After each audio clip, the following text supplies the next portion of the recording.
শ্রাবণ মাসের শেষ সোমবার আর আমি এখন বাপের বাড়িতে আছি, এখানেই পুজো দেব।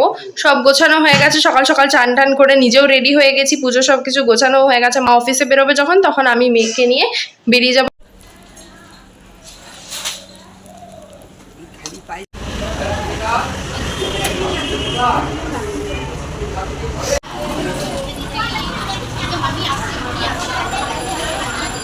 ঠাকুর পুজো দেওয়া হয়ে গেছে, এবার ঘরে পুজো দিলাম।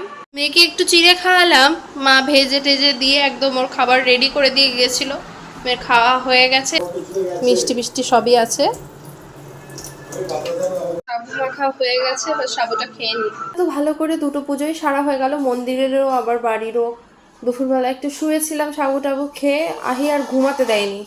এখন উঠে পড়েছি আর সন্ধে দেব, তারপর একটু শুবো, শুলে আর নাহলে দিদাবাড়ি যাব, জানি না এখন কি করব। আপাতত সন্ধেটা দিই, তারপর দেখি কি করা যায়।